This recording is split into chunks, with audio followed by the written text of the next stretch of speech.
is our last Monday of 2024. I cannot believe it. So much excitement. We're going to take a bit of a look back during the show, but we're going to take a look ahead too. So thanks for being with us. Grab your coffee. This is season 2, episode 8. Let's go. So I am at the beautiful Redford Theater in Redford, Michigan, and I am with Carolyn Grimes, who played Zuzu in It's a Wonderful Life. And Carolyn, thank you so much for talking to me. And I guess I have to ask you, when you are here doing these films and you are on the screen, what is your first thought that comes through your mind? I just look at it like a regular movie, and I really don't think too much about it. No. In the beginning, I thought, oh my God, why do I have that expression? Oh my goodness. But you were like 6 years old, were you? Were you 6? Uh-huh. Okay, so a 6-year-old doesn't know, and you were beautiful, by the way. You still are. Okay, so of course everyone knows the sentence that you say in the movie. Mm-hmm. Will you say it for me? Oh, sure. Okay. Daddy, teacher says every time a bell rings, an angel gets his wings. Let's see, I love that. So you have done 16 other films, right? Mm-hmm. And obviously The Bishop's Wife is playing here at the Redford on Sunday. And that's with, is that Cary your aunt, right? David Nevin and Loretta Young. Okay, so can you tell me a little bit about how that process was? Well, Cary Grant was he was my favorite that I ever worked with. Really? Yeah. Okay. He was a very gentle man, and he loved kids. Mm-hmm. And he would come and get me every day at lunchtime, and he would take me to, there really was a skating rink on the stage. Oh, okay. And he would pull me around in a sled practicing his ice skating. Really? Every day. And then he'd read me stories. He just was a really, really genuinely kind man. I really liked him. How about Jimmy Stewart? Jimmy was a good person too. I mean, we got along really well, but there wasn't much behind the camera stuff. Right. But we got together interaction. later in years. Really? Yeah. Okay. So when you hear people, you have a cookbook. I was on your website earlier today. It's been amazing, everything that has come out of this movie. It's a Wonderful Life. Yes, it is. It's been amazing the last 3 years. Right? And this is actually not your first time coming to the Redford Theater. What do you think of this theater? Oh, I love this theater. I love historical theaters. There's so much history here, and they've preserved it all. And of course, the organ is my heart, right? Because so many of them have been destroyed across America. Right. And this one comes for the basement. It's amazing. It's beautiful, and it's a pipe organ. It's gorgeous. And I have to just really commend everybody in this area that have preserved this and saved it for coming generations. It's wonderful. So is it safe to say the Redford is one of your favorite theaters? It is. Oh, is that okay? Yes, it is. That is awesome. So where do you live? You live in? I live in North California. Okay. Up by Mount Shasta. Okay, got it. And out of your whole entire career, what's your favorite memory? Oh, brother, no one's ever asked me that. Oh, see. You did good. Thank you. My favorite memory? Oh, golly gee. I really can't answer that question. There's just so many good memories. Well, that's a good thing, right? Yeah. I think the Target company in 1993 used It's a Wonderful Life for a theme in their stores that year. Mm-hmm. And it was their idea to reunite all the Bailey children. Oh, okay. It was Target's idea. Yes. Wow. So we'd been on the phone with each other for a few years, but they brought us together. We traveled for, several weeks. Right. And We reconnected. Absolutely wonderful. Wow, that is amazing. Okay, I have one more question for you because I know you have to go. But for my kids, they both want to be actors. And what do you say to people who want to go into the business? Don't. It's Why not? Dog eat dog. It's extremely hard. You get hurt feelings. You get turned down. You get rejections. And I think it's just better to go on with your life because the industry isn't like it used to be. Mm-hmm. They take advantage of you, and you're really never going to make it big, probably, even if you get a job. It's a different world now, Right. and it's who's who or Who do you know, right? Right. That's exactly what it is. And it's so convoluted that I'm so glad I'm out of it. Are you? I was just gonna ask, do you miss it? Oh, no. Oh, okay. No, I was orphaned and I ended up back in the Midwest in Missouri, and I never went back. So that was it. Once that happened to you? Yeah, that was it. No, after I got to see what real people were about in the Midwest, and they were genuine, caring, they were kind, they were intelligent. I mean, it wasn't about them, it was about you and community. And community. And that doesn't exist in Hollywood. No, I lived out there for years, and I know. Then you did? I know. Yes, I know. So, for me, I never went back. Okay. I didn't want a life like that. No, and it's funny because Southern California and Northern California, where you live, are like two different states. Oh, absolutely. Right? Because I lived in both too, and it's really interesting because it's like, oh, well, the whole Hollywood scene is so disconnected from Northern California. Oh, yeah. And it's not even, it's relaxing in a whole different pace. It's a different world. It is. It is for sure. Well, listen, I know you have to go. My kids are meeting you tonight. They're so excited. It's a pleasure to meet you. And thank you for coming to Michigan and for coming to the Redford Theater. We love having you. Well, I love being here. Thank you so much. Okay, so it is almost 2025. I cannot believe it. I am with Carrie Craywick. She is a therapist from Birmingham Maple Clinic. And Carrie, everyone makes New Year's resolutions, especially when it comes to relationships. Mm-hmm. And this card that I had gotten, it says, what is your New Year's resolution? And they answered, being more present. And that applies to relationships as well. Oh, absolutely, especially when you're starting a relationship, but certainly as a relationship goes on. I mean, in the beginning, people are, bringing back their fears and anxieties, things that have happened before. So they're either in the past, thinking about past hurts, past lies, past traumas, or they're thinking about the future, like, am I going to put a lot of time in this? Isn't it going to be worthwhile? Do I see myself with a future with this person? So too much obsession with the future causes anxiety. Too much obsession with the past causes depression. We really need to be in the present, the here and now. Okay, so the idea of, I love that you mentioned past traumas because, if you didn't trust or if that trust was broken in a relationship, that's hard to heal from. Oh, absolutely. And even if the person you're dating right now is being careful with you or is, being sincere, there will be little reminders of those past hurts at all times, and they can really cause a lot of anxiety and stress. Okay, so what about looking to the future like too much, like being so excited and you're still not in the present? Oh, absolutely. Like I said, if you're constantly worried, is this person going to leave me, or are we not compatible, or what happens something down the road, then you're way too into the future.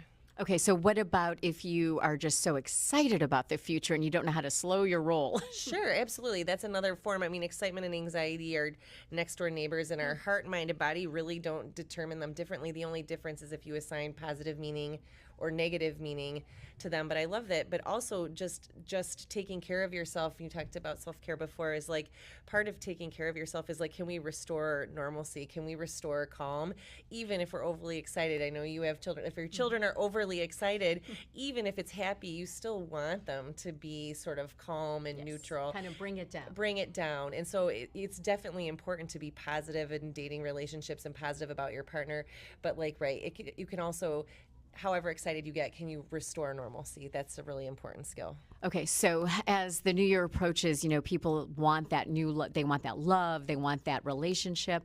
And how do you know when you're just jumping into it because you want a relationship or you really like that person?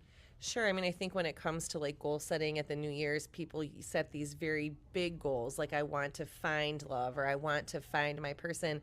Or if it's not about relationships, it's I want to lose weight or I want to make more money or whatever it is.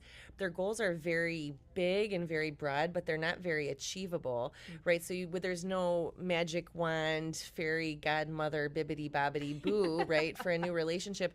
So really our better goals for any New Year's resolution resolution, but also for a new relationship, are what are the behaviors I think I could like learn, grow, execute during this year. So if it were, say, for example, losing weight, a big goal is I want to lose weight, but you would say maybe like I'm going to take more walks or I'm going to drink more water. You want to do those finite objectives.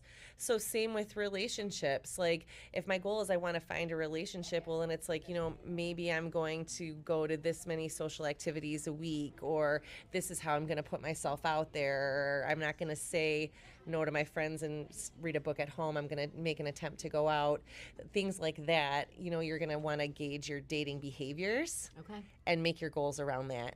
Okay, so a dating behavior, what does that encompass? Well, I think, you know, I mean, obviously nowadays, so much dating is online driven. So you might want to set goals for yourself, and different people are different.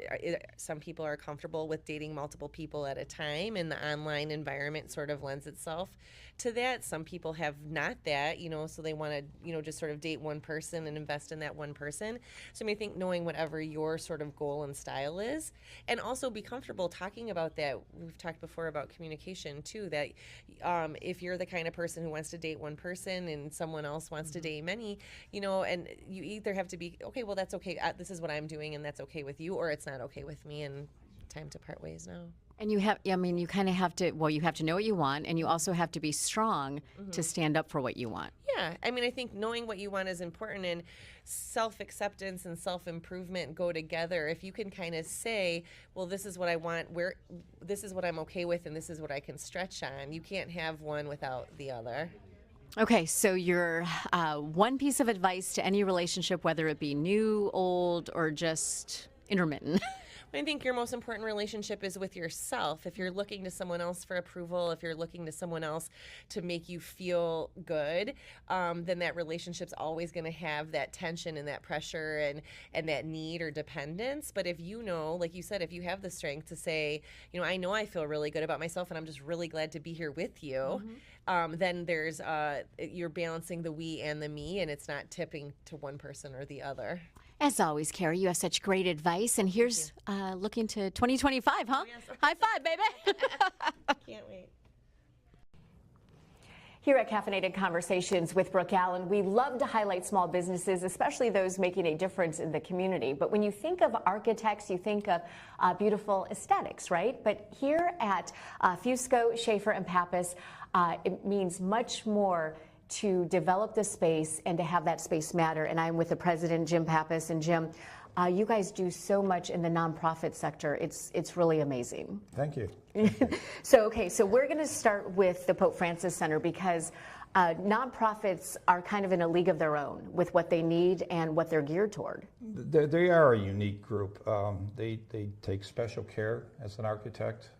Many of our clients, the community that they serve has experienced a lot of trauma in their life. Our entire philosophy is to base our designs on trauma-based design. So that is actually a category. It is, and that we do research, we do studies, we analyze documents that other studies that people have done. We also do extensive interviews with the ownership team to determine what their needs are with regard to their specific community.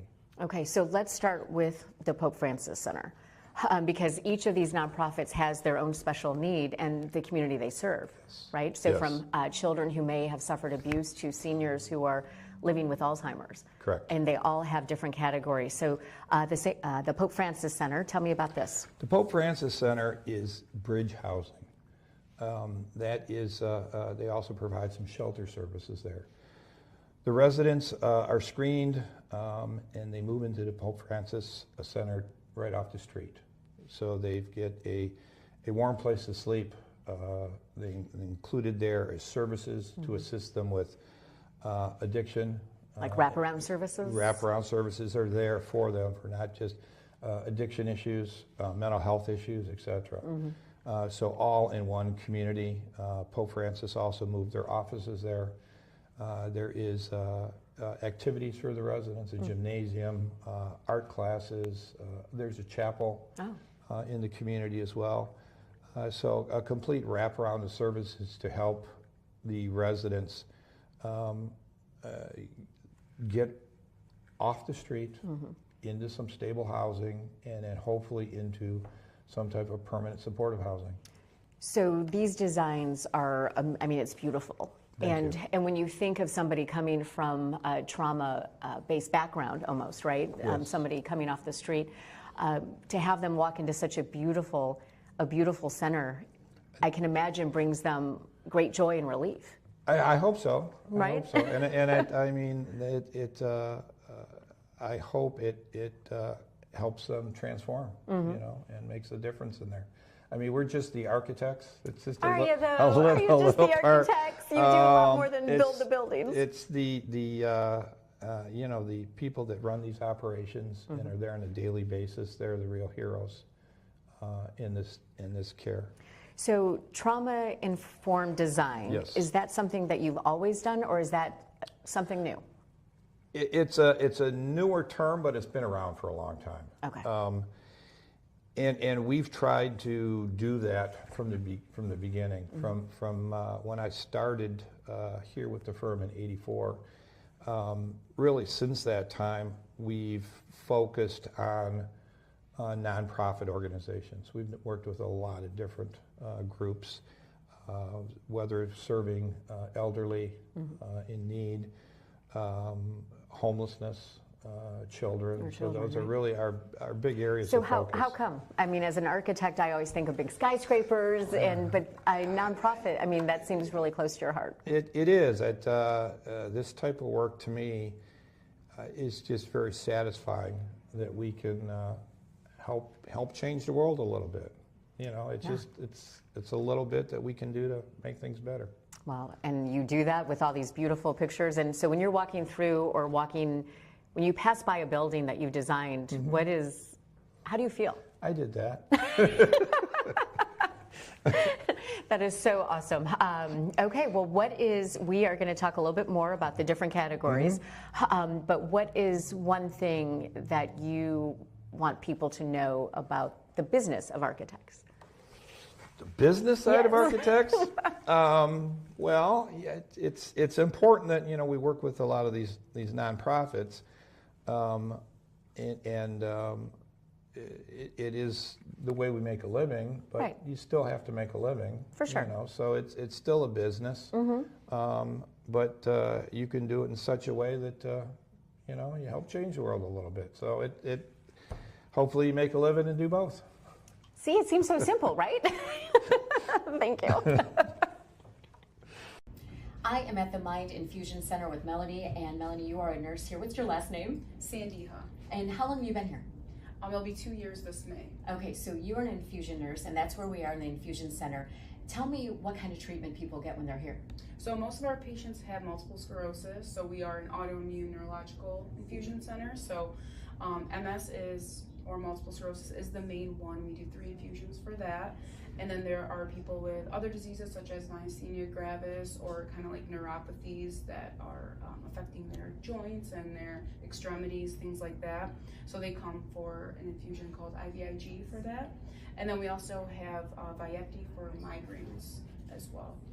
Okay, so I'm actually a patient here, and I've never been in the infusion center, so I guess that's a good thing, right? Yeah, it is. But as this is your main place, do you get to know people and? Yeah, so most people come back monthly. We also have a Alzheimer's medication that we're doing, which is every 2 weeks. So we've been really getting to know those patients. And then we have every 24 weeks. And the IVIG kind of vary based on their dose and their insurance and, you know, how often their neurologist wants them to come. So who is this ideal for, the infusion center? Though that's a good question. That will be discussed with your neurologist. There are so many different medications out for some of these diseases, and it doesn't work for everybody. You know, if you can't make it out here every month, or if you have issues, you know, transportation, then the monthly infusion might not be your best option. But there is one, you know, every 24 weeks, which is twice a year, so that might be a better option for you. So best to discuss with your provider and like your lifestyle, and that will help determine what works best. If nothing works, then sometimes you do have to resort to an infusion. And how long do infusions take? I know it probably varies, but what's the Right. maximum or the minimum? The monthly one infuses over 60 minutes. The 24-week ones, one infuses over about 3 hours, and then the other one infuses initially for a long time, about 4 hours, and then the ones that proceed after that, about 1 to 2 hours. So it really just varies based on your dose and what number infusion you're on. Okay. Yeah. And you know, I have to say, not being a patient of the infusion center, but it's very comfortable in here. And I can see how people, you know, can kind of relax, get what they need. Yes. Right? Get everything taken care of in a very comfortable atmosphere. So I know you're super busy. Thank you so much for taking the no time problem. to talk to me. And you can find all the information you need at mindonline.com. Hi, I'm Barbie. And I'm Brooke. I did not get asked what my New Year's wish was. Sorry. But, I'm going to tell you anyway.